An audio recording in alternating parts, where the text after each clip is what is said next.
All right, ladies and gentlemen, today we are going to do a deep dive into the actual math behind a couple of Paladin builds. So I don't bury the lead here. Here is, in fact, the math that we're going to be talking about today. This math is basically showing a Deep Ret Paladin versus a Heal Reckoning Paladin in Phase 1 for the purposes of PvP. So here we have the Heal Reckoning Paladin. Specifically, you can see his HP is incredibly high at over 12,000. And yeah, I guess we got to talk about him. His talents are over here. We'll get there when we get there. But then we're comparing it to this Deep Ret Paladin over here, who's wearing a hell of a lot more attack power and whatnot here. So you can kind of see here that our boy has 29% critical strike. I'm familiar enough with Ret Paladin to know that you really want to stack critical strike a lot more than you want to stack attack power on this thing, because attack power isn't going to move the needle all that much for your base damage, but critical strike is. It's just typically the superior stat. Also, it can RNG you into a victory that you otherwise would have lost, right? Yeah, you get good RNG on your crits and yada, yada, yada. Uptime on this, uptime on that, blah, blah, blah, blah, blah. Talents are over here. Talents might be able to do better, but I'm pretty sure this is pretty good. And then I didn't bother to put any points into Divine Strength. I instead came straight down here to get Improved Hammer of Justice, and I had 2 points left over, so I'm like, nope, nope, we're putting that in Stoicism, 100%. So anyways, let's talk about the stats really fast and some of the findings. So the first thing I want to talk about is we're going to be calculating DPS for Ret Paladin under basically three conditions. The first one is, what the hell does a Ret Paladin's DPS look like when it's uninterrupted, meaning he doesn't have to cleanse any slows off him or his ally, doesn't have to cleanse any stuns off of his ally, doesn't have to use a cleanse or a freedom or any fucking thing. Every single ounce of GCD can go into them DPSing. The second one is them being stressed, which means 30% of their GCDs theoretically have to go into cleansing and just defensive push button stuff play in general. And then there, of course, is very stressed, where at least 50% of your GCDs are needed for cleanse. The reason why it's important to think about it this way, Deep Ret Paladin, is because if you're fighting really bad players in arena, like at the lower arena ratings, you as a Deep Ret Paladin are going to find all kinds of windows of where you're basically just being allowed by the enemy team to just free DPS for whatever reason. Against better teams, so above average players, you're only going to be able to DPS about 70% of the time. At least 30% of your GCDs are going to need to be going to cleanse. And then against the really experienced, very good players that know about a Deep Ret Paladin's weaknesses, you're going to be spending like at least 50% of your GCDs on cleanse, if not more. It's kind of gross. It really depends on what enemy comp you're facing, but as a general rule, it's going to be somewhere between 30% to 50% of your GCDs are going to inevitably need to be pitched into cleansing and whatnot. I actually had to look at the actual rotation for a Deep Ret Paladin, a PvP Paladin in theory. It's kind of weird, I should say. I'm still not entirely sure what the best rotation is. But here we have the cooldowns of each of your things. Let's see here for Phase 1. You are using Storm Herald in Phase 1, which is a 3.8 speed weapon. Every other phase of TBC, you're going to be using a 3.6 speed weapon, so it gets even worse from here. 8-second CD on your judgments, and then blah, blah, blah, blah, blah. Basically, the TLDR that I learned from all this is that your uptime on your abilities is pretty good as long as you're not judging. But the moment you start judging, you start running into opportunity costs here.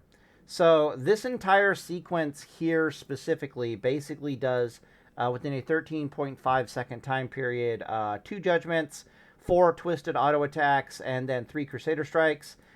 This is the theoretical that we could get in that space and time, so you can see that we've given up like a quarter of a Crusader Strike and half of an auto attack, and then almost no judgment whatsoever.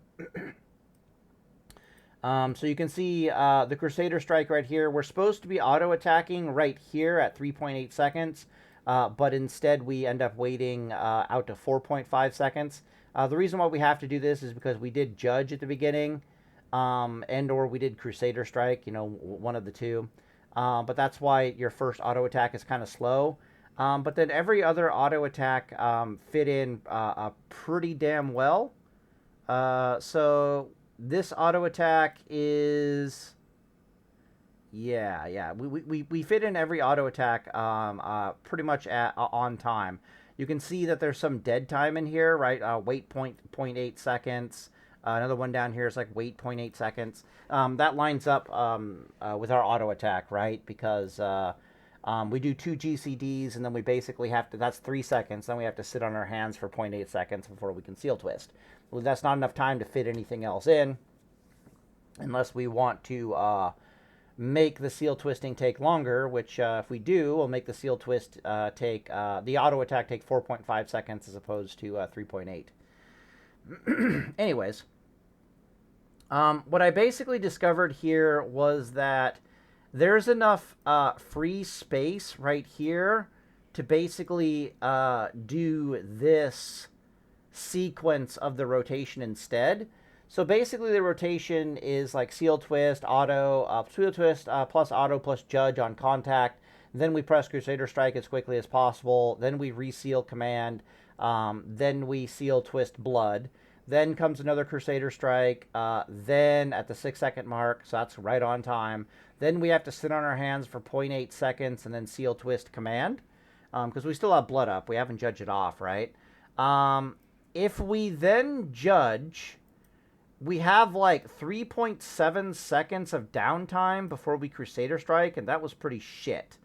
So I think instead what you're supposed to do is you judge the damage, and instead you reseal command, wait 0.8 seconds, and then twist, and then you Crusader Strike. So your Crusader Strike is a little bit late, because you're supposed to be Crusader Striking at 12 seconds, but instead you're Crusader Striking at 13.5 seconds. However, your damn Crusader Strike is at least on time. I mean, my bad. Your seal twisted auto attack is on time. That's just going to do way more damage for you in general. So that's that. What else is there to say here?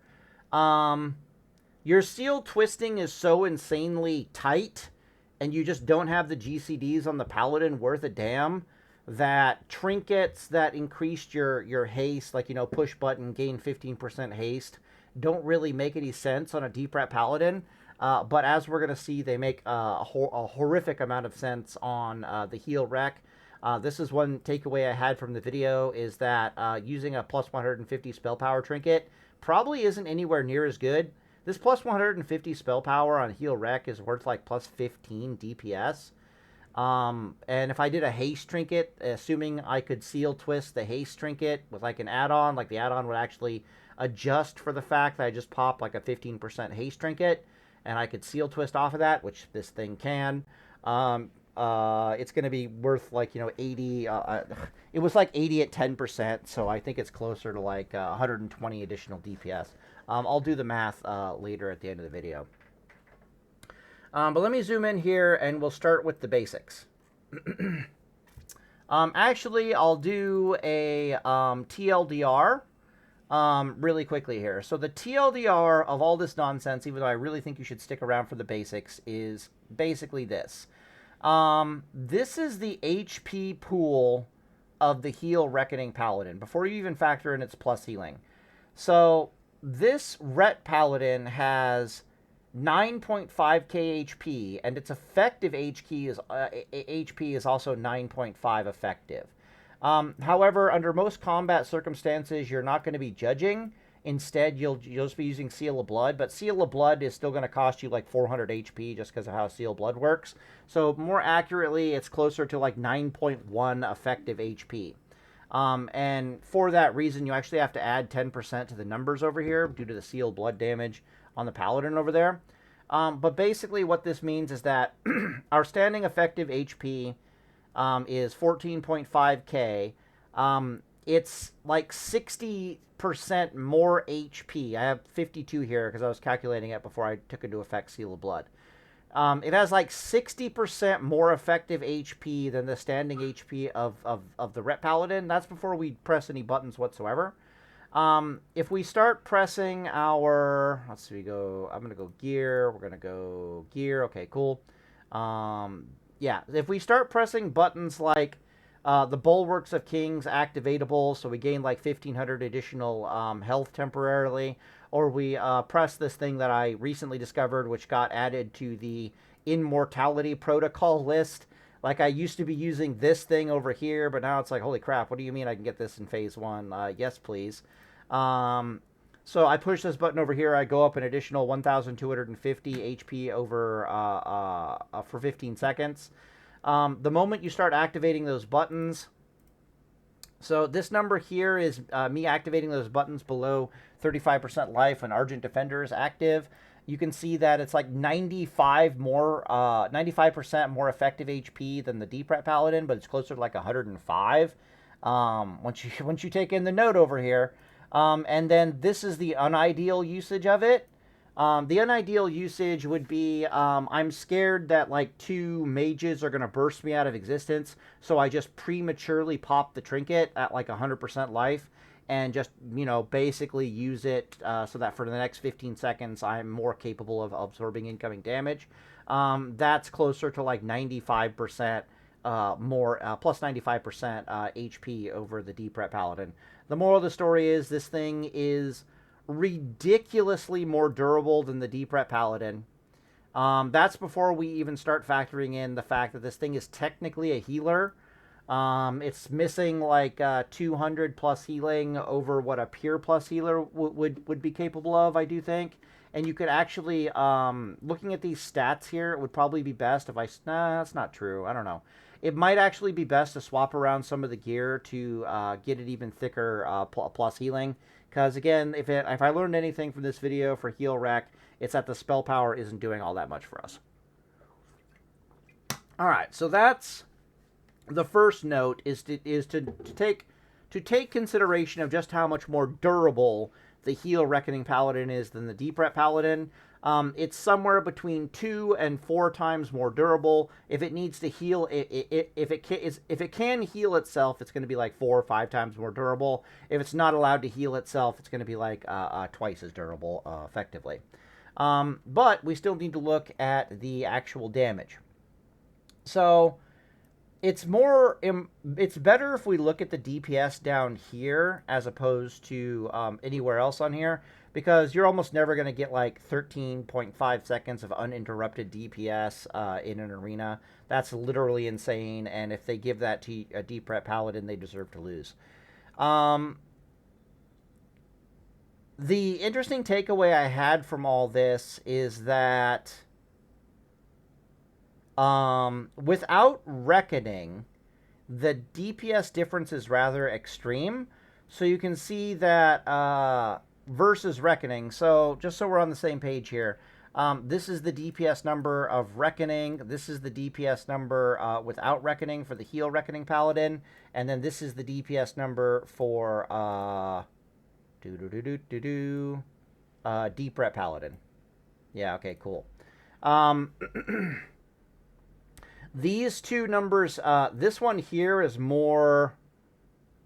What the fuck am I trying to say here?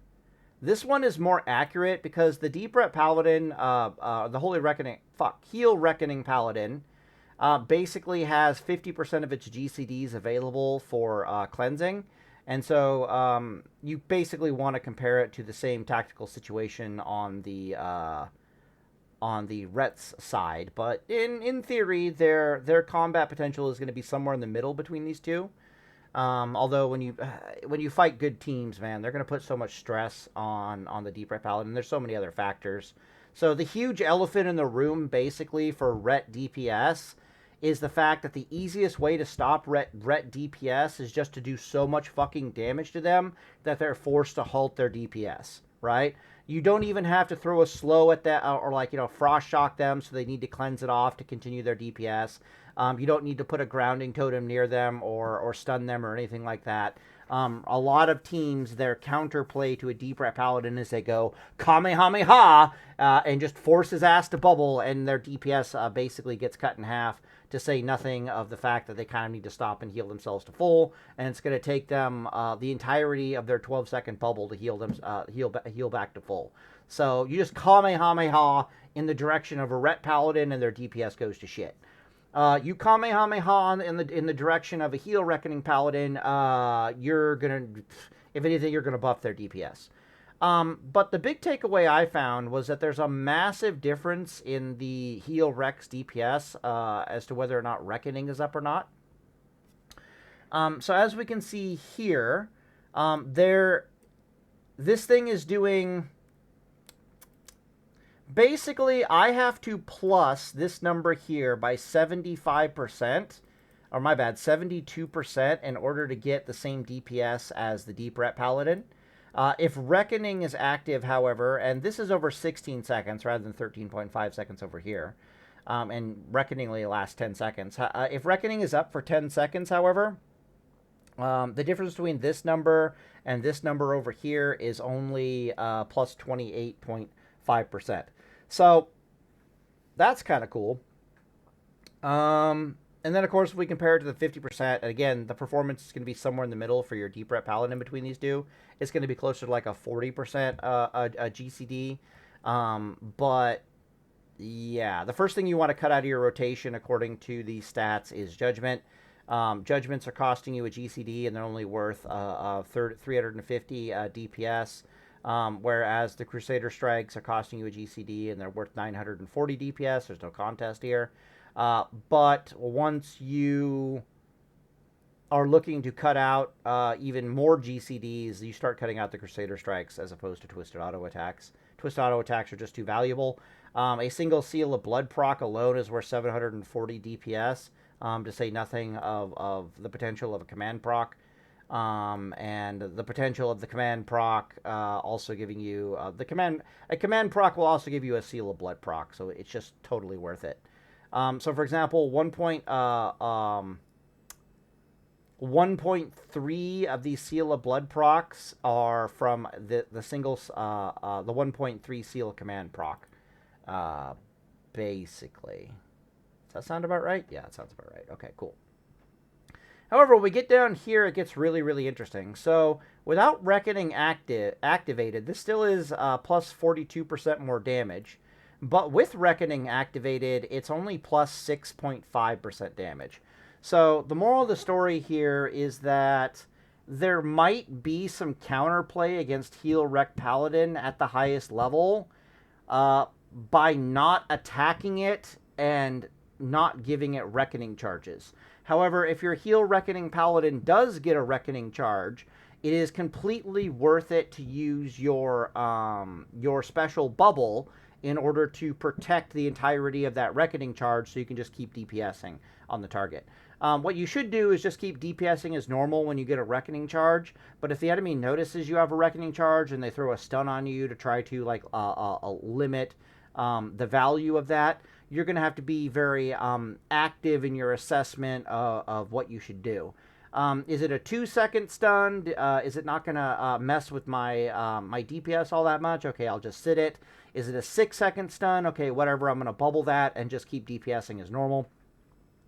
Again, Heal Reckoning Paladin has access to... Here we go. Note, Sacred Duty can guarantee... Yeah, basically I have access to Sacred Duty, which means that you still maintain 100% attack rate even while you're bubbled. And this thing is so durable that you're pretty much guaranteed to be able to use your bubble offensively. And it's just worth its weight in gold as far as DPS is concerned. The only thing that would make Sacred Duty better is if you had Crusader Strike on top of it. It makes Wings look like dog shit, basically. Sacred Duty is amazing. Wings is hot garbage. You'll notice that all these numbers over here for Deep Ret Paladin do not involve Wings whatsoever. That is because Wings works really good at the lower levels of play, but at the higher levels of play, Purge is ubiquitous, and or counterplay to the Wings is ubiquitous, meaning it's all over the place. And they're just waiting for you to pop Wings in order to like purge it and dispel it off of you. Mages will spell steal it, priests will dispel it, shamans will dispel it. Warlocks may or may not have their pet out to dispel it as well. It just sucks ass. I think even in TBC, hunters can dispel shit, which is really fucking annoying. It's like their arcane shot or something has a chance to dispel or dispels a buff off the enemy. It just sucks. Wings is just craptacular. Yeah. And of course, you can't bubble in Wings either, which is why that's the other counterplay that a lot of high-level teams do against Ret Paladin, is they just like Kamehameha them, force out bubble, and next thing they know, they don't have to worry about Wings for another minute, because it causes forbearance, basically. Both Wings and bubble cause forbearance. Right, so my takeaway generally was, without Reckoning, the difference in DPS between these two paladins is rather significant. With Reckoning, however, the difference in DPS between these two paladins becomes negligible, especially when you factor in the facts like this thing has Sacred Duty. It's 2 to 4 times more durable than this other Ret Paladin, so you know it's protected from the Kamehameha in its direction, and its DPS goes to shit. It's also technically a healer, so it can just stop at any moment and start healing itself. Other weird things that popped up is that the Heal Reckoning Paladin can do a surprising amount of DPS, or maintain a surprising amount of DPS, while stopping to heal itself. So basically, if you stop your attack rotation, and the reason for this is because a lot of your damage is coming from either Seal of Vengeance Tick or Seal of Vengeance Judge, like a sizable percentage of it. So when I stopped a Holy Light on this build in this gear, I basically lose 530 damage, times 2 for Reckoning. And my DPS basically drops by 33. So I lose 33 DPS for the cost of of doing 1 Holy Light. If I do 2 Holy Lights, I lose double that, like 66 DPS. But that's still kind of fascinating if you think about it. What it means is that you're still maintaining this rather large amount of DPS on the target, despite the fact that you're like, I'm just going to stop and fucking heal myself. You're like, what? Deep Ret Paladin can't do that. So I thought that was very interesting. Not only that, it would be completely useless for a Deep Ret Paladin to do that.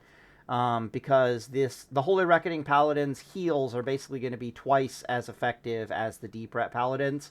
So I mean, he would have to do two Holy Lights for one of this thing's Holy Lights, and it spell pushback and all that additional stuff. It's like, good luck with that. But it was interesting to note that you're maintaining a sizable amount of DPS. Basically, what this means is, and I have it written down here. If Rec is used the full 10 seconds, and then you stop and you Holy Light yourself before continuing DPS, then once again you're only losing 33 DPS per Holy Light, or 530 damage per Holy Light that you do. So I thought that was a very interesting takeaway there. Okay, so that's the TLDR. Let me check the time on this video. Yeah, 24-minute TLDR. Yeah. Good one, Peloton. Jesus H. Christ. Okay, so let's just look at the base stats here. So 233 DPS to 163 DPS. That's not really relevant. Massive crit difference. Holy fuckballs crit difference, right? I did stack a lot of crit on this Paladin, so you're going to be running around like a 22% crit chance on your enemies. This thing has no crit whatsoever due to enemy resilience. Only 305 spell power, plus healing, massive holy fuckball levels of HP. It has Reckoning 5 out of 5, Sacred Duty, Argent Defender, which is why it has so much HP. Temporary hit point options already factored in HP, and then the plus 150 spell power trinket. before we go deeper, let me calculate something really quick here. So let's say I replaced this trinket, which is this trinket right here, the serpent one.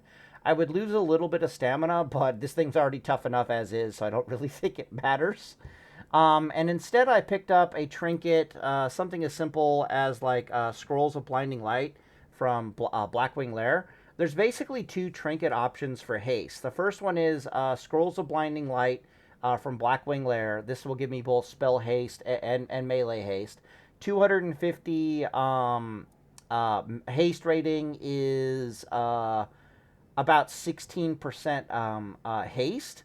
But you'll have that 16% for 20 fucking seconds. The other option that I was finding, let's scroll down to like phase 1 or something here, is there's a trinket that's like sold in Shatrath.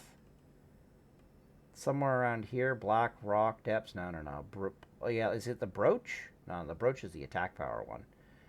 Martyr, blah, blah, blah, blah, blah, blah, blah, blah, blah, blah, blah, blah, blah. Anyways, there was a trinket around here that was increase your attack power by like 260, so more attack power. But it only lasted 10 seconds, which really sucked. Is it the Madness ones? No. Hidden Eye, 10 seconds. Fallen. Experience honor gain. Nobody likes your stupid stuff, dummies. It's like we gotta scroll back up. Maybe I'm pretty sure it's a blue. Yards, critical strike, increase chance on critical hit. Okay, that's stupid. Armor, no, it's gonna be really short. Let's just look for a really short one. Because I mean, what more is there to say about haste, right? Spell power. Spell haste. Nobody likes spell haste around here.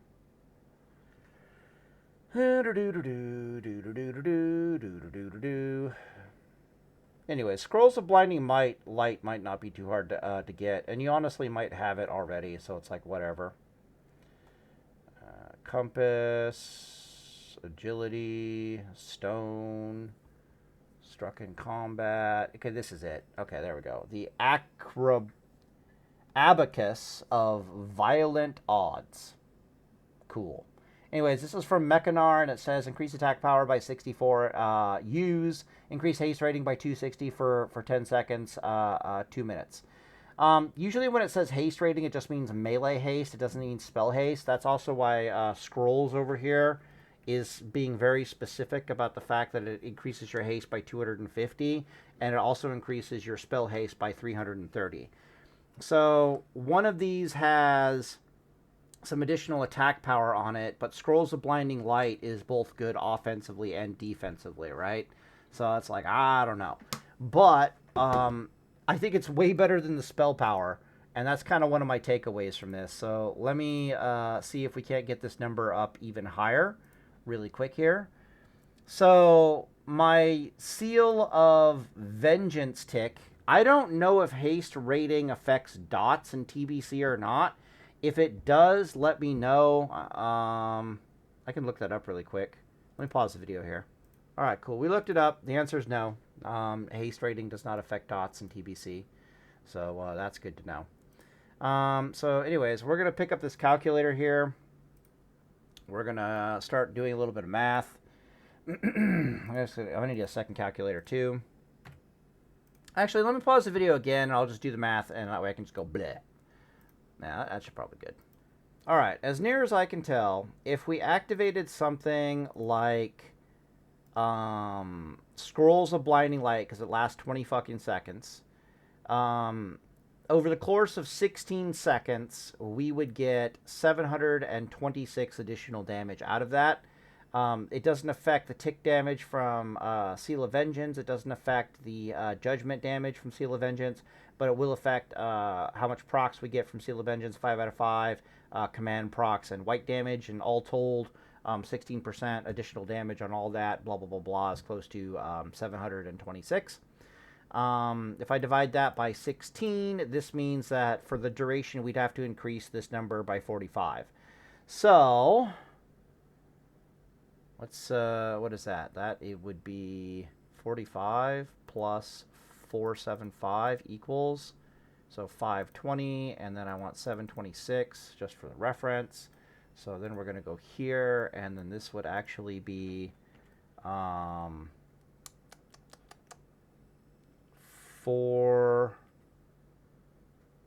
I got to minus it too, right? What was it like? 425? Fuck, man, I forgot. All right, let's do it over again. Lol. I'm gonna pull up a different calculator because I'm having to keep too many numbers in my head at this point. It's really fucking annoying. All right, cool. 726 divided by 16 equals. Right. And then I've got to add 475 to it. But I have to subtract 15 DPS for every 100 spell power that I've reduced this by. So we used to be using a trinket that would do 150 spell power, which would give us 7.5. So we need minus 15 equals, and then minus like 7.5 equals. All right, so for the sake of my sanity, I'm going to say, what? Is this DPS? This is DPS. Okay, cool. Thank God. Whew. For the sake of my sanity, I'm going to say that's 498. 498. Thank God. Okay. So, we have to adjust this number here to be parentheses. I'm going to make it black, actually. Parentheses 498. Is that correct? Okay. 498. Not an insignificant increase in DPS. Let's actually calculate how much of an increase in DPS that is. That is... Okay, so we were... Oh, fuck. Okay, so... I guess I do do the 475, don't I? 475... Let's do 1.1. Is that a 10% increase in DPS? No. Okay. Times 1.05? Yeah, closer. So this is like a 5% increase in DPS at best, which is like a 498 DPS plus 5%. Not an insignificant gain if you really stop and think about it, right? So the act of using Scrolls of Blinding Light as our burst trinket over the spell power one, we are gaining an additional 5% DPS. That is actually really good. Reckoning, of course, would also increase this DPS by 5%. So now I can just easily go over here and just take the reckoning number and increase it by 5% and call it good. Is that actually how that would work?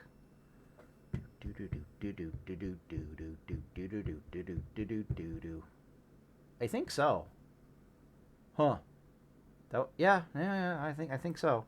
I could do the raw math. I'm trying to think of what wouldn't work with me just multiplying it by 5%. I think it's fine. Huh. All right, whatever. 635 times 1.05. So, oh, shit. I'm going to say 667, just to avoid any negative implications. With haste trinket plus 5%. I'm going to use this as my own reference later, 100% to be sure. Okay, so it's like 667. That's a pretty big increase in DPS. File, save. Now I can start looking at like some of the difference. So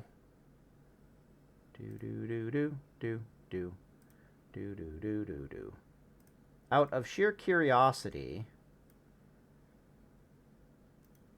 is that identical to what theirs? Holy crap, it's better. So the Ret's DPS is 678 HP DPS, and the Reckoning is now doing almost as much as it. So this is probably a 1% difference at this point, which makes sense. 667 times 0.01.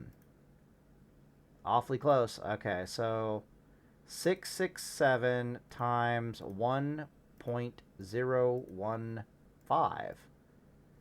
Yeah, okay, pretty close. So I was almost right about that at the 6.5%, so that's nice. Okay, so rather than it being a 5% difference down here, it's actually like a 1.5% increase in DPS. And this thing is way more durable and way more combat capable. So if we can find an add-on that we can pop a haste trinket and it will still let us seal twist, that's basically a 5% a DPS bonus in this thing. It should also reduce these numbers here, I do believe, by 5%, because these are basically calculated for like how much do I have to plus this percent by in order to get it there. So this wouldn't be 72% anymore. It would be 67%. This would not be 28.5%. It would be 23.5%. Okay, we all on the same page. And then this one down here would be 37.5%. Okay, cool. So it basically just reduces these numbers by 5%. Yeah. And our healing is still really good. Oh, and Scrolls of Blinding Light also helps our healing too. So we lose DPS. We gain. We don't lose as much DPS if we stop and heal ourselves. So our sustained DPS, even while we need to heal something, is still really fucking good. It's probably going to be closer to a because the Scrolls of Blinding Light trinket had noticeably higher haste rating on the spell power than it did on the melee power. Fascinating. So I guess this means I need to go get my Scrolls of Blinding Light. I'll probably just run BWL with some friends when I'm level 70, like, you know, just for shits and shoot the shit. And because some people are still going to need their Mind Quickening Gem. Mind Quickening Gem is still a thing for Mage, I do believe. Mind. Can't use that for Paladin. Mind Quick. Is it 2 words? Yeah, this gem is still a thing for mages in TBC, so there's going to be people running Blackwing Lair, at least up to the boss that drops these, which I do believe is pretty early on in the instance. Quickens the mind, increases the mage's spell haste by 330 for 20 seconds, 5-minute cooldown. Yeah, so people are going to want that. I might have to go get my Scrolls of Blinding Light. Worst case scenario, I can use the one that's 10 seconds, and you just pair that with the Reckoning to get the most out of it. Bada bing, bada boom. Maybe I can do some other stuff that's better than plus 5%.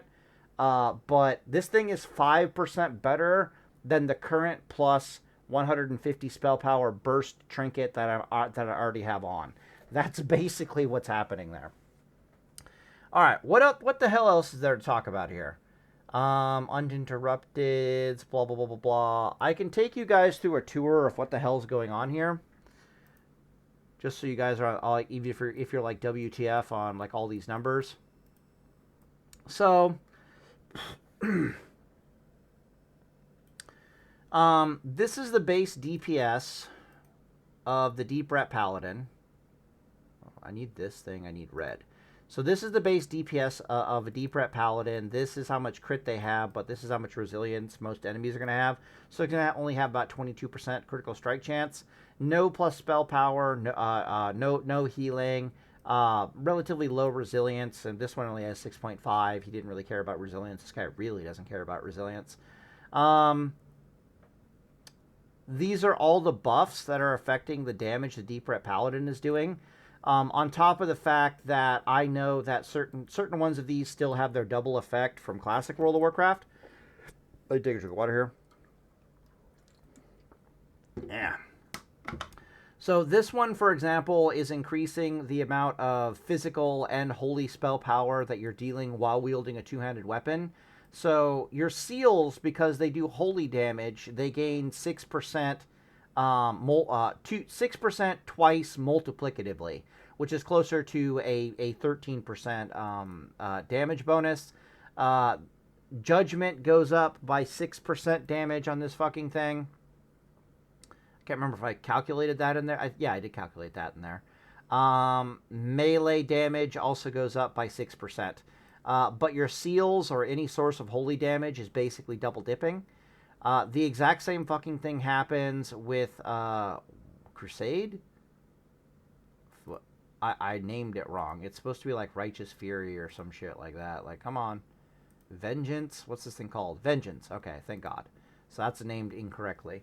So the plus 15% damage from Vengeance also has this multiplicative double dipping. So your white damage goes up by 15%, your judgment damage goes up by 15%, but all your seal damage goes up by 33 fucking percent because it's 15% multiplied by 15 twice and multiplied with each other. If I pull up a calculator here, we can see that really quick. So let's say I do 100 damage. I got to multiply that by 15 from the base Seal of Vengeance. And then, oh, by the way, it's also holy damage. Basically, both Seal of Blood and Seal of Command do their damage. They do a percentage of your white damage, which is buffed by 15%. But it's also holy damage, so it's also going to buff it by 15%. And so it does whatever the fuck this is, which is, 32.25% increased damage. I just say 33 and fuck it, whatever. You also have Repent in your toolkit. You have a 35-second Hodge cooldown in your toolkit. This isn't as useful as you would think. The reason for this is because Deep Ret Paladins are a glass cannon out their ass. And what I mean by this is, let's say nobody did any damage to you for 30 seconds in the arena as a Deep Ret Paladin. You would still run out of mana by that point and be completely useless. Your mana bar is basically non-existent, and you're going to be taxing the shit out of it with all these seal twists. Seal of Command makes it a little cheaper to seal twist, but you're still going to be spending a ridiculous amount of money seal twisting. There's also a really good chance that you need to heal something somewhere at some point. These things run out of mana so fast it'll make your head spin. If we look at the actual stats on this stupid thing, you'll see that it's got 6,000-ish HP. It can do a little bit more damage. I was trying to give this thing like a melee haste trinket, but then I found that it couldn't really support a melee haste trinket. So I looked at trinket alternatives, and that's basically the next thing on the list here. Is that 10% haste trinket for 10 seconds. That's what I was trying, but since it can't support that GCD wise, I was just like, okay, we got to throw a different trinket on here. Let's just assume that whatever trinket we throw on cannot be a haste trinket because we can't support that, and it's going to last 15 seconds, and it's going to be like a plus 5% damage bonus trinket. Pretty good assumptions. But anyways, back on topic, the 35-second Hodge is both really good and kind of completely useless for a Deep Ret Paladin. The reason for this is you're going to really struggle to last long enough to get to your second Hodge stun. We still want to have a 35-second cooldown on our Hodge stun as a Deep Ret Paladin, because this thing is usually paired with a Resto Shaman, and I can definitely see a world where an intelligent Ret Paladin and an intelligent Resto Shaman actually play around getting to their second Hodge stun, really surviving to get to their second Hodge stun and having enough mana once their second Hodge stun is available to pull the trigger on some DPS, right? So if you're basically a smart Paladin and you're saving your mana and coordinating with your teammate for that second Hodge stun, you're going to want it up as quickly as possible, and so it has some use theoretically. But if you're like the average dumbass, it's basically not going to be worth anything. You'll be at like the 28-second mark under normal combat conditions, and it's like, okay, I got a second Hodge stun, but I can't make use of it. It also has PvP Trinket. PvP Trinket is extremely necessary for the uptime on this build. It's one of the reasons why I'm even comfortable saying that this thing is going to be able to DPS for 13.5 seconds straight. There's a lot of times where you just cannot find anywhere near this long of a window to DPS on a target as a Deep Ret Paladin, because again, they'll just Kamehameha you, and suddenly you're forced to bubble or you're forced to back off. You can't DPS anymore. You got to go basically purely defensive, or they'll dot you 6 ways from Sunday, and shamans aren't very good at removing dots, and you might have to start cleansing yourself. There are all kinds of ways that this can be interrupted and start affecting your DPS, but at least if you have PvP Trinket, PvP Trinket is probably worth like +3, +4 seconds of DPS on a Deep Ret Paladin. The Heal Reck Paladin doesn't have PvP Trinket for all reasons I said in the video before this. The reason it doesn't have it is because it's so durable that it can just basically sit. It's supposed to be paired with a rogue rather than a shaman, and the enemy team has nothing better to do for a very long period of time than to try to CC the shit out of the Heal Reckoning Paladin.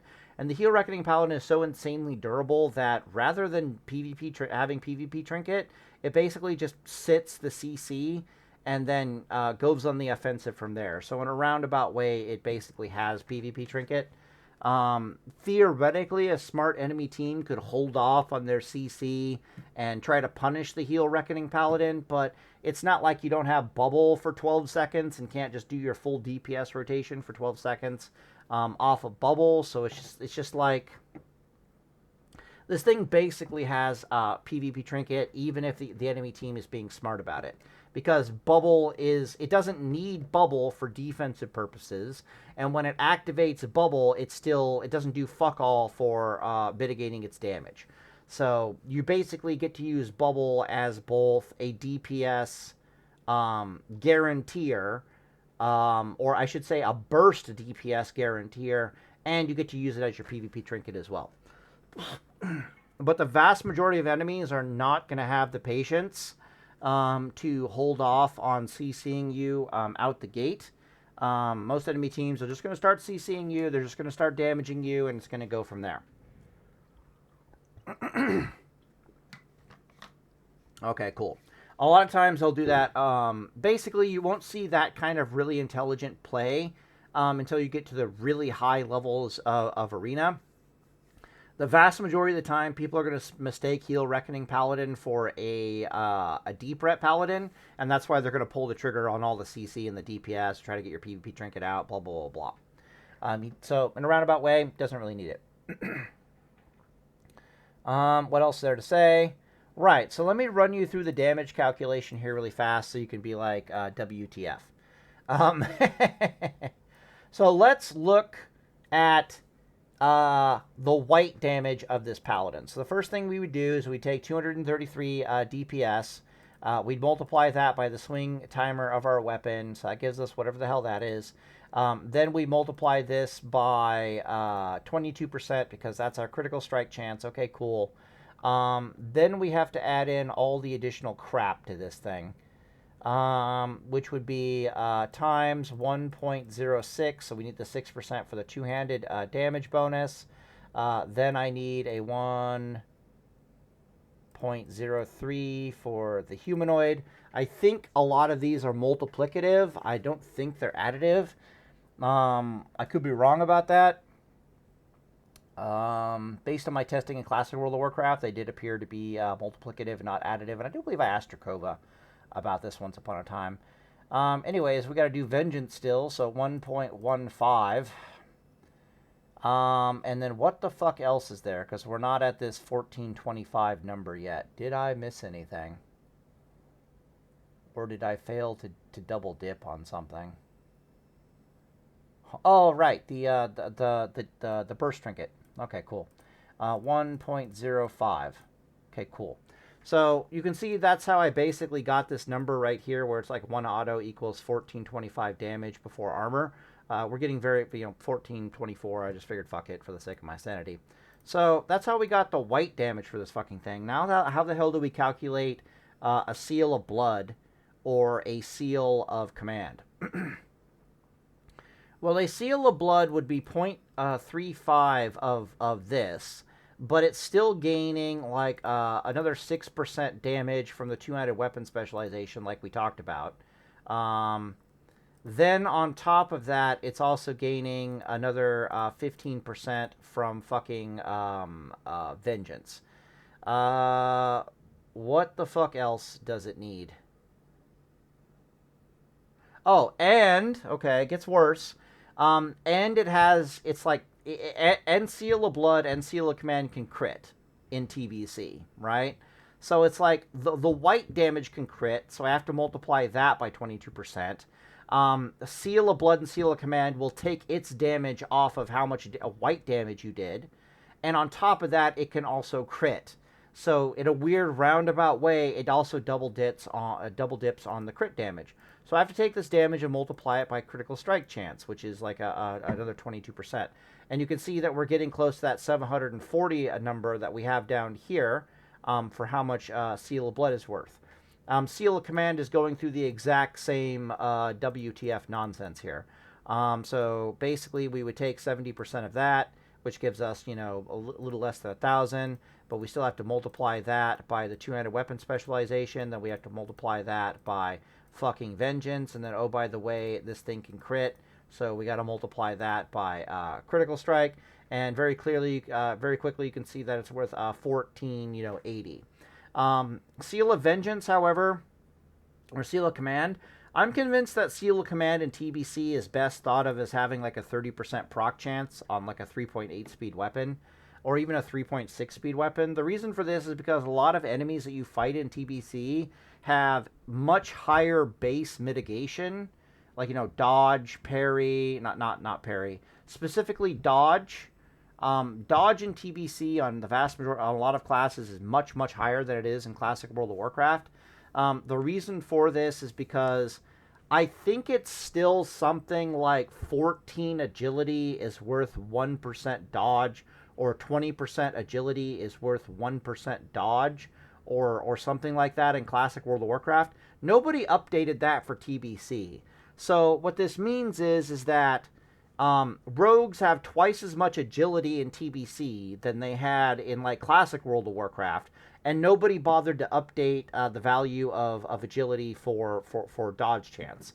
I basically saw this on private servers, so I'd have to test it on actual Blizzard servers. But basically it means that a rogue in Classic World of Warcraft will have 12% dodge just on them, but in TBC they'll have like 24% dodge just on them. And it's like, what the fuck?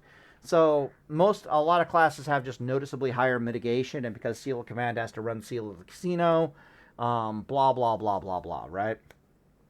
So normally it would be like a 40% chance to proc, but once you start having to run the gambit of the enemy's dodge, block, and or dodge, parry, miss, not miss, dodge, parry, yeah, I guess miss isn't there, but maybe. The next thing you know, just assume it's closer to like somewhere between a 30% and a 33% chance to hit the target. Really varies on what you're trying to swing. Swing at basically any class in the game that has agility as a core thing on their gear. So we're talking hunters, we're talking feral druids. I think feral druids are agility. I could be wrong about that, but we're definitely talking hunters, rogues, and enhancement shamans, I do believe. No, enhancement shamans are strength in TBC. Yeah, never mind. Anyways, a lot of classes have a lot more mitigation, so I have to assume it's 30%. So this number could go a little bit higher if I'm wrong about that. Okay, so that's basically running through the Ret Paladin here. We did talk about all the seal twisting issues that this stupid thing has. Let's zoom in so we can look at the Heal Reckoning Paladin by contrast. So Heal Reckoning has much less DPS, has no critical strike chance basically whatsoever, very low spell power. We've already calculated that the spell power isn't really all that valuable on it compared to other options. Every 100 spell power is worth plus 15 DPS, as near as I can tell. I could be wrong about that, though. It is a healing spec. So, for example, if I was wearing Pure Plus healing gear, which I might end up doing because I'm realizing the spell power isn't all that great. This thing currently is wearing like some Lamellar gear, and then a bunch of plus healing gear. This number should shoot up closer to like 1350 or something like that if I was or maybe 1400 if I was a Pure Plus healer. But this is probably well within the breakpoints of healing for Phase 1. It's got some resilience on it, which, you know, it's not nothing, but I didn't factor that into its durability. And then when I factor in its actual durability, it's just literally fucking insane. It's like, yeah, it's like 100% more HP than the Deep Ret Paladin. Like, go fuck yourself. And on top of the fact that its healing is like twice as effective is like holy balls. It has 5 out of 5 Reckoning, which we've seen what that does to DPS. Keep in mind that the massive bonus from DPS that this thing is getting, and you can see its effects like down here, right? So Reckoning here, keep in mind, well, let's assume we got the extra 5% trinket. I guess it doesn't matter because we're just subtracting that from that. Reckoning is basically worth, what is that, like 34% increased DPS. So a single Reckoning proc is worth a plus 33% DPS. Over here, it's probably worth even more, or I don't know, maybe less, 33, 50, 60 something, a little bit more. But a single Reckoning proc is worth a metric shit ton, and it only lasts 10 seconds. And this combat was done over a 16-second time period. This one's over 13.5. I don't think he's going to get out to 16 seconds. And then this one can easily get out to 16 seconds based on my experience with the thing.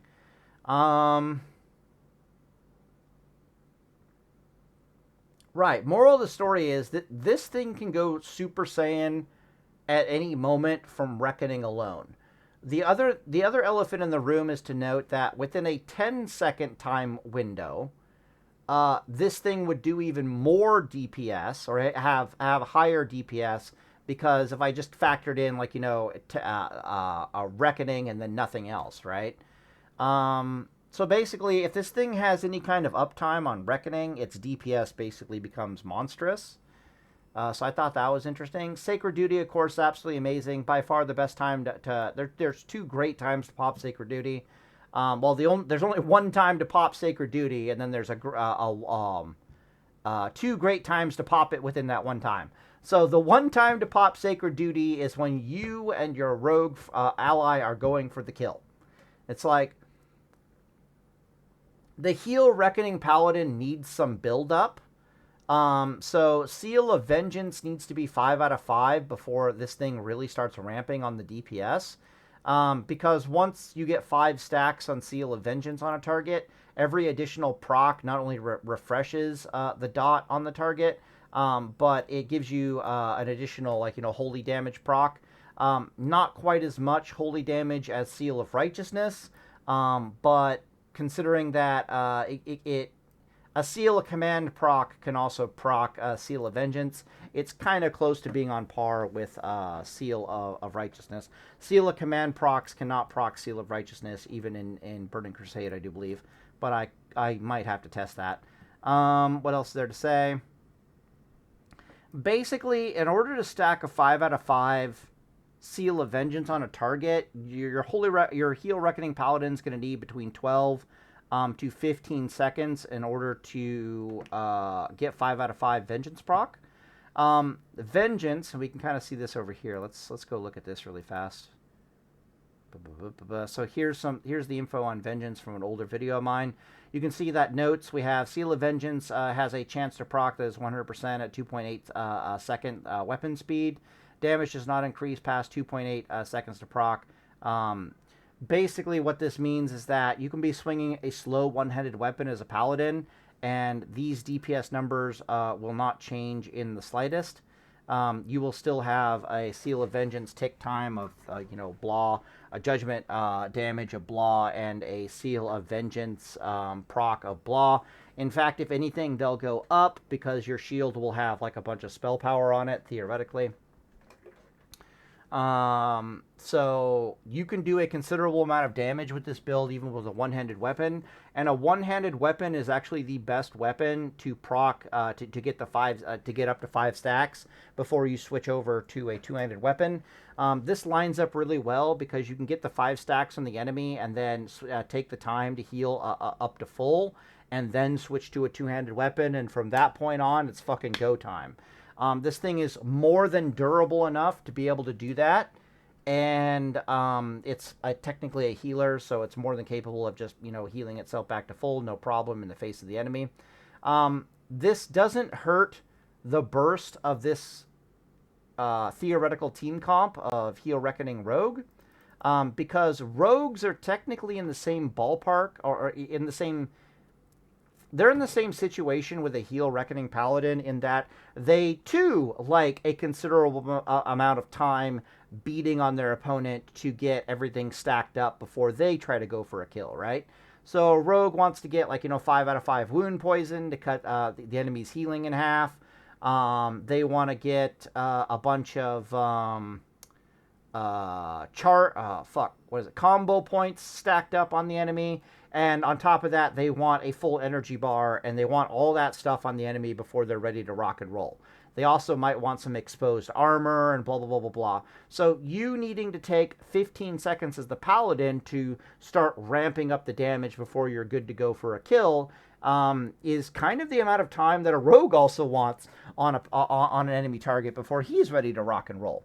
And a rogue will use a combination of their blinds and their stuns and more blinds and Cloak of Shadows ×2 and evasion ×2 and all that crap.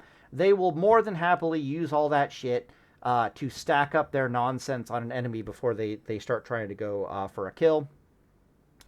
Yeah, so it's not... There's not an anti-synergy in your need to stack up on the enemy, is basically what I'm trying to say. If you were a Heal Reckoning Paladin paired with a Deep Ret Paladin, there would be anti-synergy there, because the Deep Ret Paladin is not only can they go right off the rip for DPS, but they're so fragile with their HP bar that they desperately need to pull the trigger on a burst as quickly as possible. What the hell else is there to say here? You'll notice that the actual HP numbers are pretty low without Reckoning. This thing is only doing... well, actually, I take that back. It's going to be doing more. Let me get out a calculator here. I guess I just plus that by 5%, wouldn't I? Whatever. 498 times 16 equals... Yeah, they're going to be doing close to 8,000 damage over the course of 16 seconds of beating on something. 8,000 HP damage to a 40% armored target. A lot of this is also holy... Almost all of this is holy damage, right? SOV ticks, holy damage. Judgment, holy damage. Procs from SOV, holy damage. Command, holy damage. Literally, this thing is like 80% holy damage. Maybe 75% holy damage. Times 0.75 equals... plus 1760 equals... Yeah. It's like 78% holy damage. This is kind of important when you're trying to kill things that are incredibly well armored. So, for example, druids are basically forced by this comp extremely quickly into bear form because Judgment of Justice gets put on them. They can't run faster than normal. The next thing they know, they have a rogue on them. So basically, they pop their hots and they get into teddy bear as quickly as possible. The teddy bear is so incredibly well armored that the rogue's DPS really suffers trying to kill a teddy bear. But the paladin's doing like 78% of their fucking damage is holy damage, so it just cuts right through that nonsense like a hot knife through butter. And they actually they increase the rogue's DPS on the druid by a noticeable amount because of that. What the fuck else is there to say here? You'll notice that the difference in damage between Reckoning and this other stuff is massive. Like, this is not fucking around. Like, again, it's like a plus 33% increased damage. Let's just see here really fast. 600 times 1.33333. Yeah, it's basically like it's like a 34% increase in DPS between Reckoning and whatnot. And I could... is that how that worked? 7600 times 5 equals... we could just do the DPS. 667 times 16 equals... Yeah, it's like 10,600 HP damage. Anyways, most enemy targets, enemy healers that you're trying to kill only have like 10,000 hit points, especially in Phase 1. In Phase 1, you're just going to be lucky if people have like 10,000 hit points. Most people are going to be running around like 9,000-ish, 9,000 to 10,000 HP. The fact that you're doing like 8,000 damage, the vast majority of it is holy damage, over 16 seconds, this is not enough to kill anything on its own.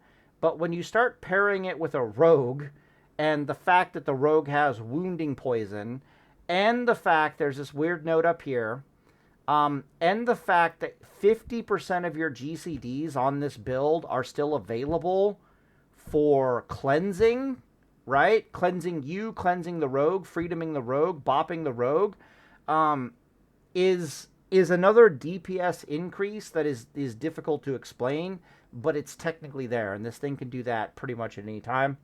So it can maintain this level of DPS while having its bunch of GCDs free for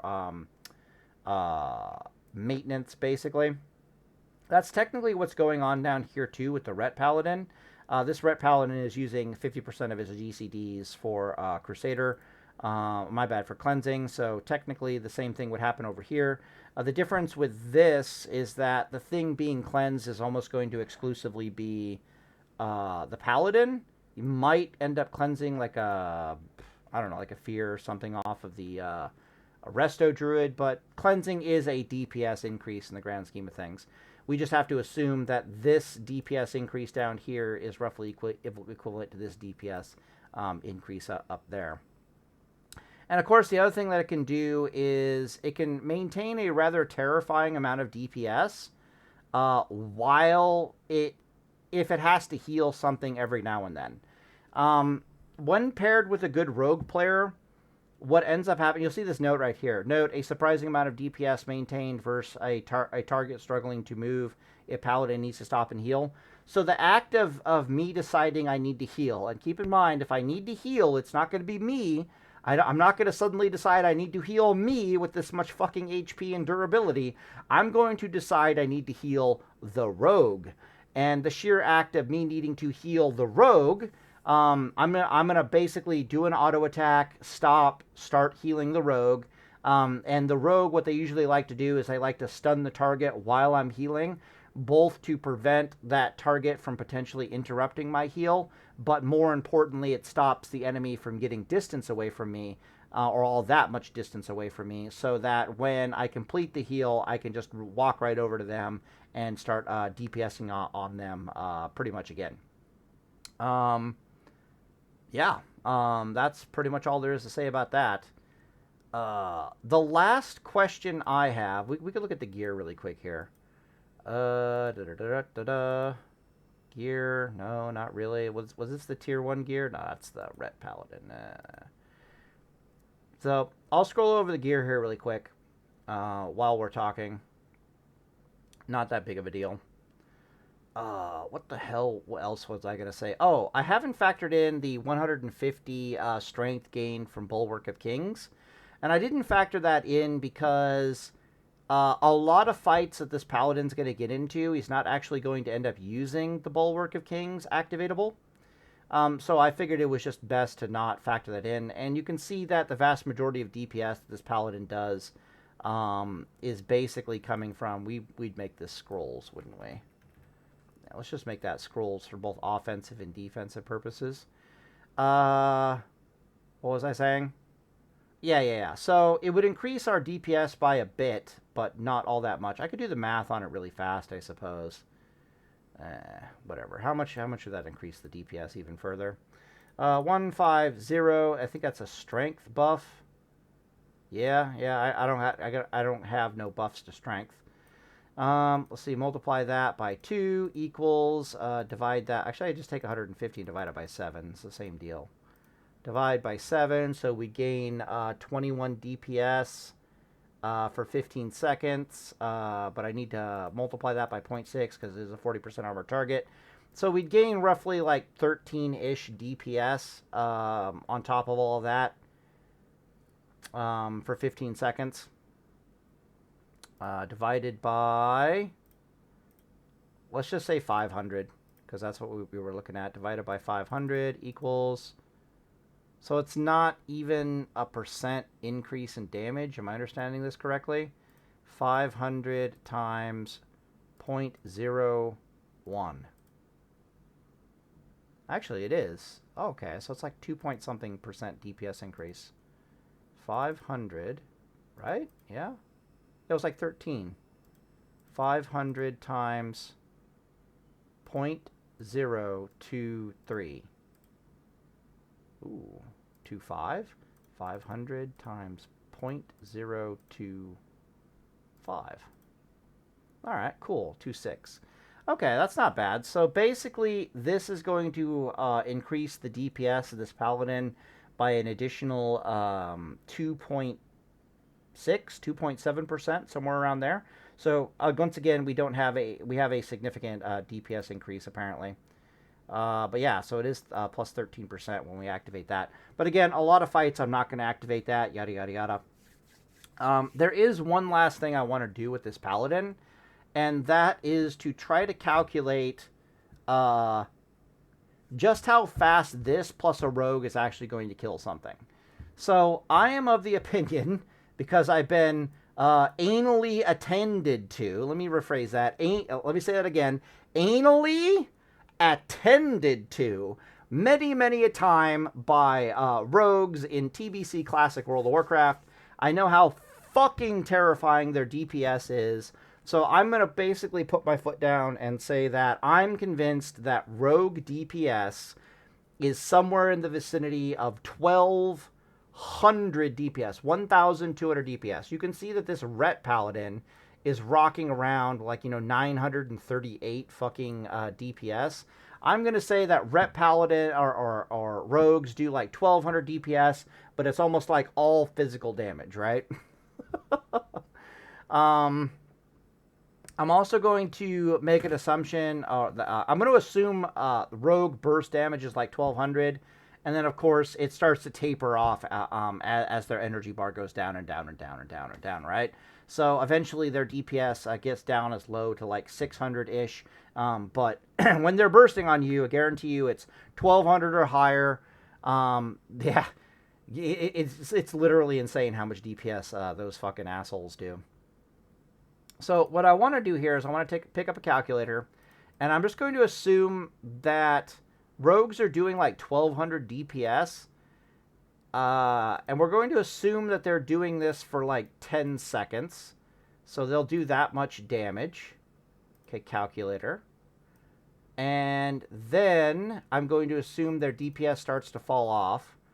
So 1,600 or 600 for 6 seconds. Okay, cool. We're going to add these two together. 9, 6. Okay, cool. Then we divide it by the time, which would be 16 seconds. Okay, so how did it go up? How is that even possible? Fuck you, that's not possible. What? I feel stupid now. Oh, because it's because I did DPS. Okay, so I'm stupid. All right, cool. So, fuck, how do I do this? So it's 1,200 DPS for 10 seconds. Yeah, I could just do number. And then 600 DPS for 6 seconds. Okay, I fucked it up over here. Okay, fuck you. And then we add 360 equals, and then we divide it by 16, and this should give us the average fucking DPS. Okay, cool. So the rogue is maintaining over 16 seconds an average of 975 DPS. Pretty good, and in line with a Ret Paladin who's not being hindered in any way, shape, or form. Now I'm going to take a calculator, and I'm going to feed into the formula the like 510 DPS that this paladin would do over here, because remember we factored in the king's thing is going to add an additional 13 DPS to this thing. So I'm just going to say 510 DPS is basically what this paladin is doing, and he is going to basically be doing that for the entirety of the 16-second combat.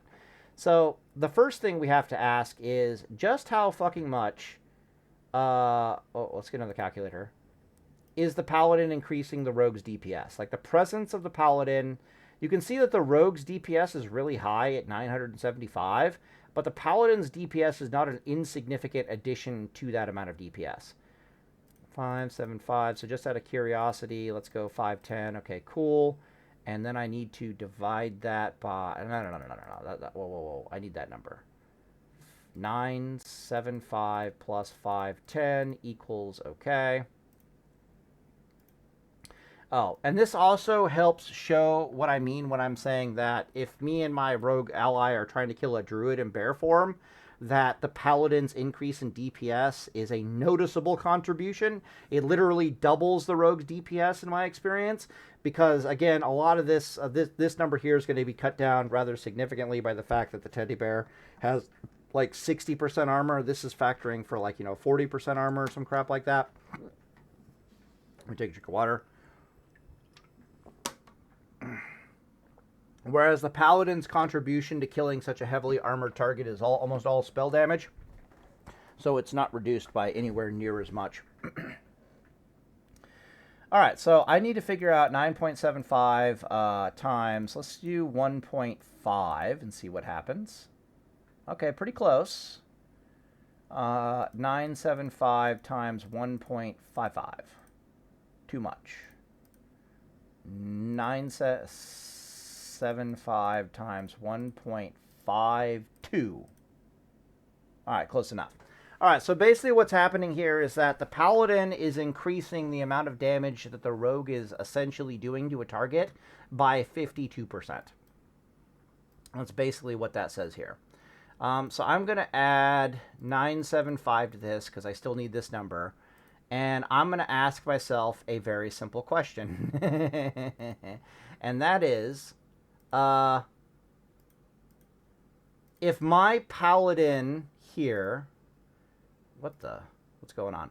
Okay, so this is a 1700 plus healing Paladin that I have the stats for. This is a, like, you know, phase 5 vengeance, full vengeful gladiator, 1700 plus healing Paladin.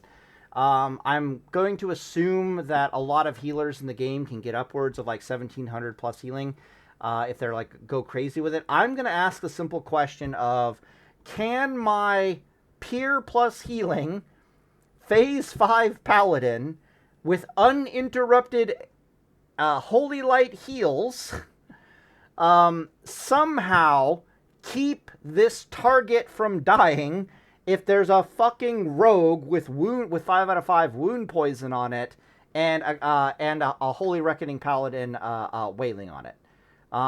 That's basically the question that I have here. All right, so let's look at our holy light here really fast. So I'm going to assume there's no blessing of light involved here. Oh God, would I put blessing of light on the guy before trying to heal them? I'd probably want to put bop on him before I would try to do that. But whatever, we'll just say 4,000 with blessing of light for the sake of my fucking sanity. And we got to reduce it anyways a little bit by like phase 3 anyways, so it's like whatever. So I'm going to be able to heal for 4,000 divided by 2 because it's a wound poison. So I'll be healing for 2,000 every 2.5 seconds. All right. So far, so what the fuck? All right, so basically what this number is this number is the HPS of how much my Vengeance Paladin would be healing if he was allowed to free cast Holy Lights into the target that me and the Rogue are trying to kill. Okay? What this number is basically telling me is that the Rogue by himself is slowly killing my ally even without the Paladin's involvement. But the Paladin is basically going to come in and, yeah, so I need 975 minus 800. Okay, cool. So this is basically EVE Online rules in a nutshell.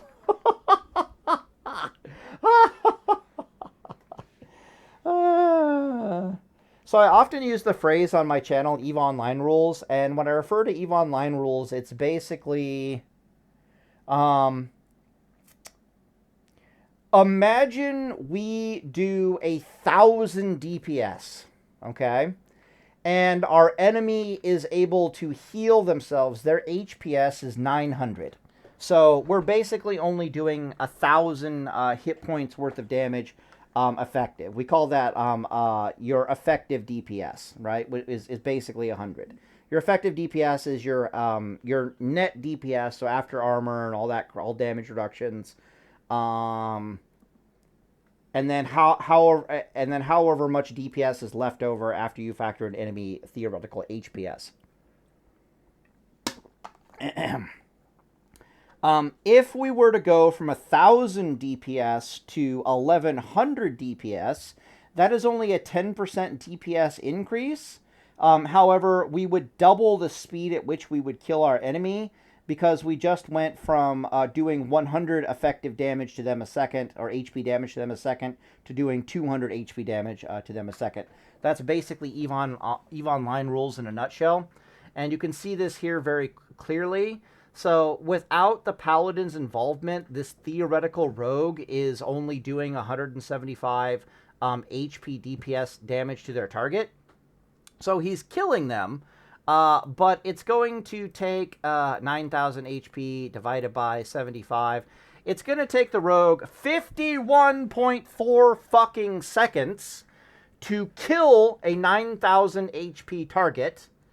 And keep in mind that the rogue's HP falls off over time. So we did it over a 16-second time period. We assumed that he was at, a 1,200 DPS at the start, and then at 1,600. It's going to fall off. So basically, he can't kill the target he's trying to kill if the Holy Paladin is basically allowed to free cast, is basically what's happening here. However, the Paladin comes in here and basically says, and this is what a single Reckoning charge. It would be way worse if he had a Reckoning charge. In that same space and time, he says, hold my beer. I'm going to increase that number by some whopping fucking factor of like 5. So rather than doing 175 DPS, we're now doing 685 DPS. So our effective DPS on our target, because the Paladin is sitting on top of it, wailing on it, and there's not a goddamn thing you can do about it, has now increased by like a factor of fucking 5. That's probably not true. Let's do 700 times 4. Yeah, pretty close. Was it like 675? I can't remember. I remember it was 175, and the Paladin's adding like 510. Okay, yeah, 685. So anyways, he's increasing it by just under a factor of 4. So now let's ask ourselves how long it takes for this 9,000 HP target to die. If for some reason we, a rogue and a rogue with blind, with 2 blinds, and a Paladin with a Hodge stun are allowing a healer to free cast on this motherfucker, right? Let's just assume that we're allowing this fucker to free cast. Basically, we're showcasing the power of 5 out of 5 wound poison. That's what's going on here. Divided by 685 equals... homie's going to be dead in 13 seconds. Yeah. And this matches up almost 1-to-1 from my experience in Arena for this Holy Reckoning Paladin. This thing and the Rogue jump on their target. They take the time to set up a kill, their DPS on the target. And when they pull the trigger on their DPS, that target is usually dead in less than 10 seconds. The reason why it dies in less than 10 seconds is because you can't stop the Rogue's DPS because of a combination of the Paladin cleansing him, the Paladin bopping him, the Paladin just removing CCs off the Rogue, and a Cloak of fucking Shadows ×2, right? Meanwhile, you can't stop the Paladin from fucking DPSing because he's tough as fucking nails, and at any point in time, he can basically just push bubble, and the next thing you know, he's allowed to continue to do his full DPS for another 12 fucking seconds, and when his bubble wears off, he still needs another CC in order to shut him the fuck up. Motherfuckers die so goddamn fast. It is a little disturbing. To make matters worse, the Rogue Heal Reckoning combo jumps on the enemy healer. We do not jump on DPS. We don't even give a shit if it's like a Holy Paladin with like, plate mail and fucking shield or some shit like that, right? Don't give a fuck. We don't give a fuck if it's plate mail or not, and the reason for this is because the second biggest DPS increase that we can have to our build and what we're doing is to deny the enemy healer as much free casting as is physically possible. Yeah, so that's why if it's a priest, we jump on the priest. Has nothing to do with it. We don't even give a fuck about his pain suppression. He's like, I'm going to pain suppress. We don't give a fuck. We're beating the shit out of the priest because it makes it so the priest cannot free cast anywhere near as effectively. We beat the shit out out of the druid because it makes the druid unable to free cast anywhere near effectively. The rogue has kicks, so trying to free cast against like double blind, hodge stun, the rogue kicking you, all the spell pushback from all the attacks that's coming your way. It's just not fucking happening, right? Resto Shaman, same deal. You just jump all over them. We're like, no fucking free cast. It's like, yeah, you can do your little hots and stuff until they run out, or maybe you can keep casting them, or maybe you can nature swiftness out that, or nature swiftness out this. But wound poison is basically stacking on you. Good fucking luck out healing that. And you can see right here that even if my my Pure Plus healing paladin was doing nothing but healing this fucking guy with Blessing of Light on him, 13 fucking seconds and he's dead. All right, cool. So anyways, we're going to end the video here and Deus Vult. That's basically the other elephant in the room here. Is that even though this DPS appears very low, and this was the DPS we used, like, God help them if this is the fucking DPS we're using, like, Jesus Christ. Even though this DPS number seems really low, a combination of the fact that 75% of it is holy damage, and the fact that you just can't stop it from DPSing on you, and you can't stop the rogue from DPSing on you, and there's so many, like, available cleanses and shit while this thing is DPSing on you. On top of that, if it wants to stop and heal, for whatever fucking reason, its heals are super powerful, and it doesn't really affect its fucking DPS at all. Like, what the hell? I still need to buff these numbers by, like, 7 point whatever fuck percent, that we had to buff these by. So it's kind of, it's just, I don't know how to explain it. It grinds motherfuckers into pulp. And then it gets even worse. Okay? All right. I was going to say, despite the fact that this number is low, the unrelenting nature of it and the fact that EVE Online rules exist, basically the net effect is you're doubling the rogue's damage, even though you're only increasing it by like 50%. You're going to be doubling or tripling the kill times of the rogue just because of the EVE Online rules as is. The fact that you can't stop it, terrifying. You can't stop the rogue, terrifying. There's so much CC in this comp, fucking terrifying. There's so much anti-CC in this comp, fucking terrifying. And then there's the fucking elephant in the room.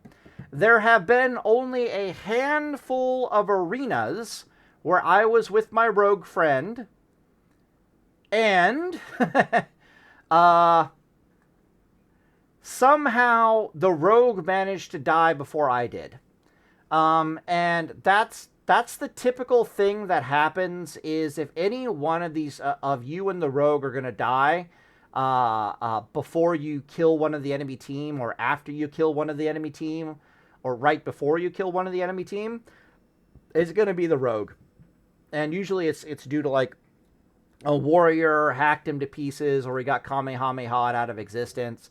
You guys just took too long to kill the enemy target so that they were eventually able to Kamehameha you out of existence.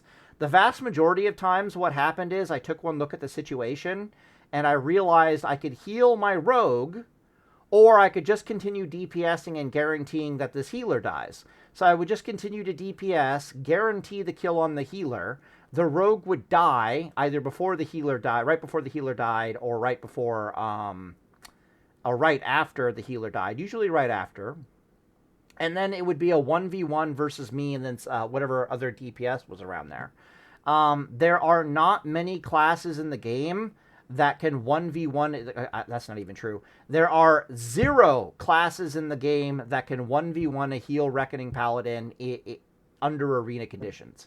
They do not exist, okay? So if for some reason the shit turns into a 1v1, it's a Heal Reckoning Paladin versus whatever the fuck else is around, the Heal Reckoning Paladin is so insanely efficient at what it does, it's just going to grind them into fucking pulp.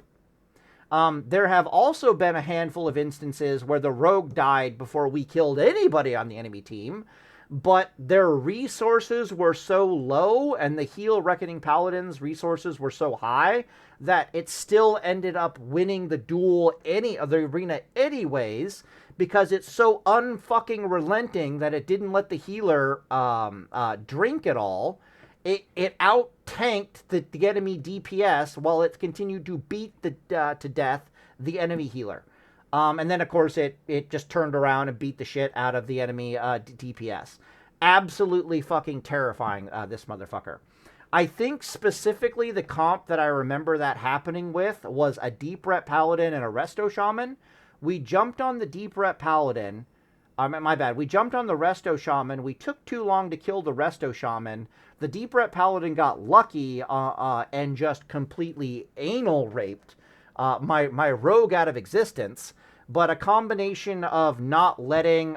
it was a combination of Deep Ret anal raping the rogue out of existence and the Elemental Shaman basically going, using their nature swiftness to Kamehameha the rogue when the rogue's... Cloak of Shadows had worn off. So basically they made the executive decision, let's blow up the rogue, rather than trying to, which was the correct decision, to be perfectly honest with you, rather than trying to out-heal whatever the hell is happening to the Resto Shaman. So the rogue exploded, the Resto, I found myself 1v1 versus a Resto Shaman and a Deep Ret Paladin, but I wasn't letting the Resto Shaman drink. The Resto Shaman was quite low mana, and so the Resto Shaman very quickly just got his ass beat down and killed. And the Deep Ret Paladin couldn't do anything about it because the Deep Ret Paladin had run out of mana at that point. It was just kind of like, okay, well, go ahead and run off, Mr. Deep Ret Paladin, and heal back to full mana. Come back and fight me when I'm half life, half health, half mana, and or maybe even 20% mana. I'll still beat the shit out of you. So good fucking luck. So there have been a handful of instances where, you know, things devolve into a 2v1 or a 1v1. I think I lost one in all the arenas that I did. One fucking time. And I think the situation was that I was fighting two rogues. And I still managed to kill one of the rogues. And when I say fighting two rogues, I mean I was fighting two rogues, and the rogues decided to wait for all their goddamn cooldowns before coming after my ass again. And I still killed one of them and managed to kill the other one by about 50%. But yeah, we actually lost that arena. That was kind of interesting to watch. Anyways, I think how that ended up happening, how that scenario took place was my rogue friend was stealthing around trying to find the other rogue so we could get a good opener, right? You do have a Blessing of Sacrifice. My rogue ally had been detected by the enemy rogues and opened up on with such a viciousness that I wasn't actually able to save him before he exploded. I can't even remember if he LOS'd me technically, like he went around a pillar or something, and then he got caught by the other rogues and he just got like fucking gangbanged. I think he got caught by one rogue at first, and then the second rogue sprinted over there and I couldn't do anything about it.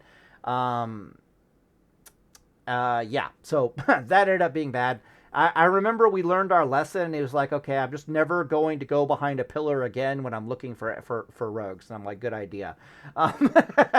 So that's why we lost that one. Anyways, I'm going to end the video here, and Deus Vault, hopefully you enjoyed looking at all these numbers behind the scenes. I certainly enjoyed it. Really need to find a add-on that will factor in haste rating for haste for seal twisting. And apparently I need to go get Scrolls of Blinding Light. So anyway, that's all in the video here, and Deus Vault.